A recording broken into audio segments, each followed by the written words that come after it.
governor's broadband task force, a position that I've held as a volunteer for the last 5 years or so with other volunteers.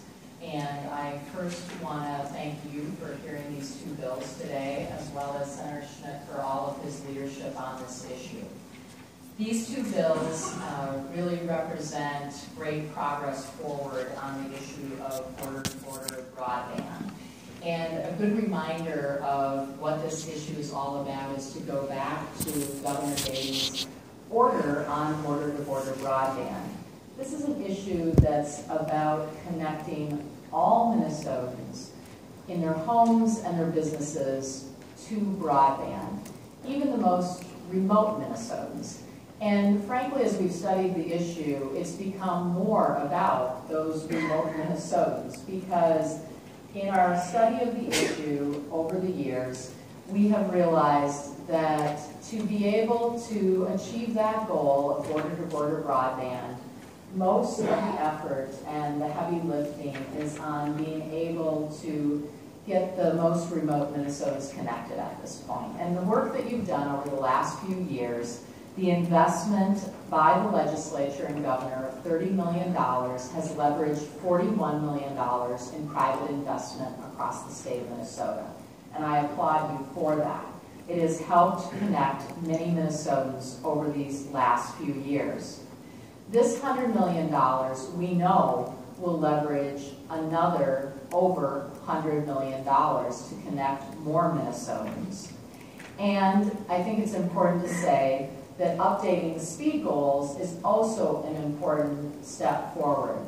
The Federal Communications Commission has redefined what they say high-speed broadband is to 25 and 3. And so to be able to be consistent, we think it's important to do this. We also want to point out to you, you'll hear a lot about speed goals right now. We are very happy that into the state will come, through our incumbent providers, some money called CAF2, which will provide almost $600 million in funding over a number of years here. But this money goes to very specific parts of the state and will not go to certain parts of the state.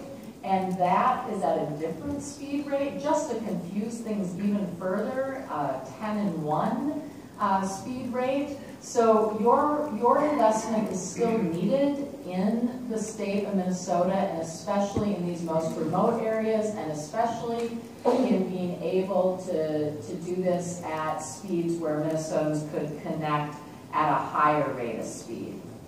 Now, speed goals are fine things. You'll hear some people talk about these speed goals that might be too slow, and I would say that's sort of that 10 and 1 speed goal. And some people will talk about a speed goal that might be maybe too much, and that might be 100 by 100 symmetrical. That might be a little over the top for the most remote parts of the state in terms of the home use.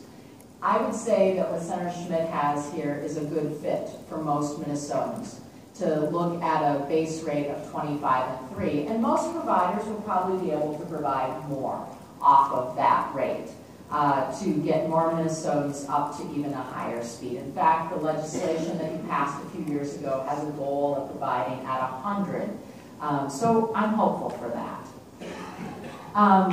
To be able to do speeds at least 25 and 3 is where it seems that we are needing to go, so our technology can keep up. Minnesotans are asking for this.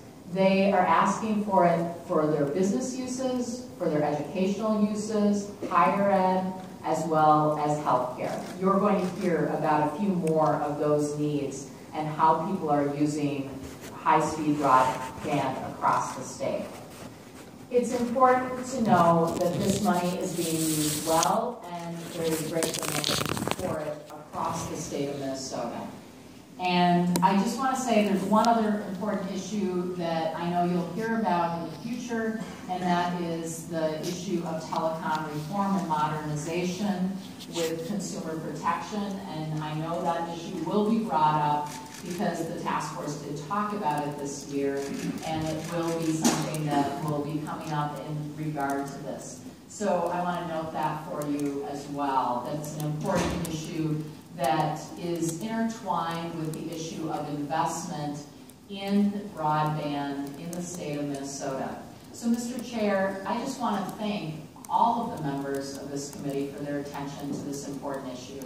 Minnesotans see this as a place of investment and a great place for one-time dollars. This is a place where you will not see tails on this money into the future.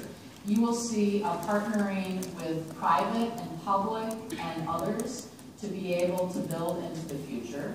And you will also see an economic return on this money of Minnesotans who are able to do better for themselves and their families, to earn more, and to be able to do well by the state of Minnesota. So thank you so much for your time and attention.